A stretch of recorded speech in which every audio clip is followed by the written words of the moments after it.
Janice Wright is a chairman of our healthcare committee. She's a longtime member of the League of Women Voters. And Janice has been following a study that was contracted by the Board of Supervisors. The Abaris Group was hired by the Board of Supervisors to study and give them some report and some suggestions about what's going on in the healthcare in this county. So why don't you tell us what was in that report? That's right. Well, Dr. Larry Meredith, who is Director of Health and Human Services, commissioned a report to look at the health safety net within Marin County, all right? A health safety net is for the people who are very low income or maybe just above the poverty line and use mostly county services for their care. So this was specifically about that safety net? That's right. It was about the safety net, right. Marin County currently has sufficient capacity to meet most of the health care demands of the total and safety net population today. However, there remains concerns regarding mental health, dental services, women's health services, and access to services in West Marin County. Healthcare is undergoing considerable change and may jeopardize health resources for both the public and the private safety net population. There is a potential gap between the need for and the availability of outpatient services and inpatient services when Sutter leaves Marin General Hospital. Identifying the number of persons who utilize the safety net is challenging, largely due to the high cost of living in Marin County. Estimates from 17.6% to 37.7% of residents find some or many items unaffordable. While the population of Marin County is expected to grow slowly, persons over the age of 65 are expected to make 25% of the total population by 2025. That's a high number. The Hispanic population is expected to grow by 32% by 2025. These trends are expected to continue into the future. The biggest impact of the safety net population is expected to be Hispanics, who are most likely to be uninsured. In Marin County, the percent of the population uninsured remain very stable. Very stable, right, yeah. but the fact that a lot of people that we have an aging population in Marin County, and that people are going to go on Medicare, and that it's a question of whether there will be enough funds to pay for them. And the other thing is that the employer insurance is going away for retirees because of its cost, but Marin does have at the current time enough resources to keep us going for probably another 4 to 5 years. But beyond that, there are significant questions. So do they have some recommendations for the county? Yeah, they do. What are some of those highlights?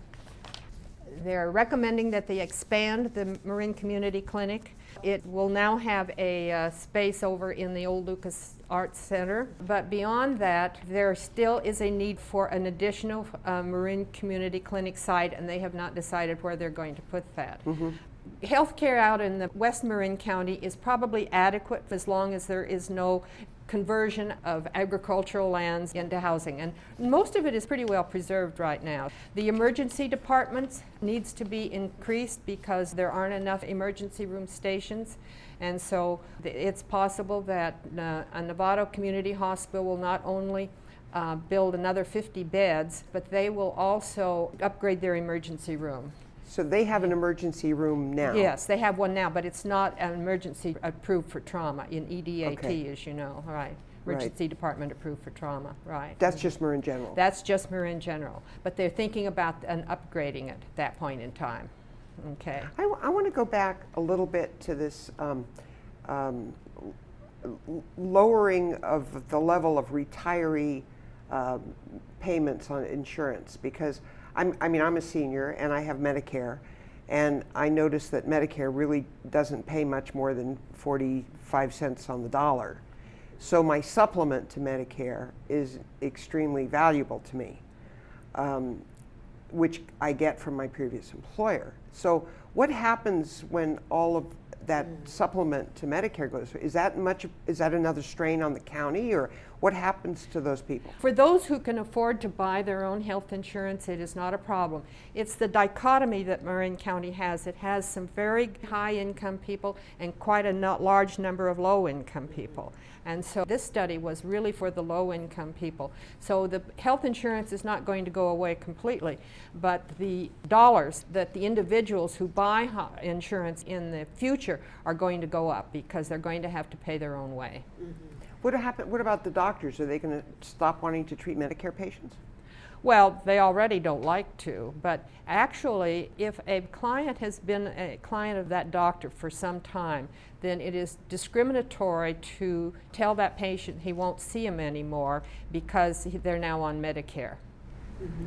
Janice, the workshop we went to where the Abaris Group presented their report, didn't they say that that the biggest concern from the public when they did these little workshops was what will happen to mental health? Mental health, there were the things that were mental health, were children's health, were women's services, and dental services. Those were the things that they were concerned about. So what's happening with mental health? I mean, is there some suggestions there, some recommendations in this report? They've only given the information. They haven't made any recommendations on the mental health issues. No, Right. They've just stated the problem. Because what I understand is that Marin General is the only inpatient beds That's right. in the county. Those are the only inpatient mental health beds, and the mental health clinic is on that same side. And if Marin General Hospital doesn't offer mental health services, the Board of Supervisors would be required to provide it. Absolutely, in some way. That's exactly right. So I can imagine the Board of Supervisors being nervous. I'd be a little nervous about it. Absolutely. And it's not just Marin that has a shortage of mental health beds. No. It's a problem in Sonoma County and all around the Solano area. County, yeah. You can't just shift them somewhere No, else. you can't. No. Napa County. Right. Okay, well, thank you, Janice.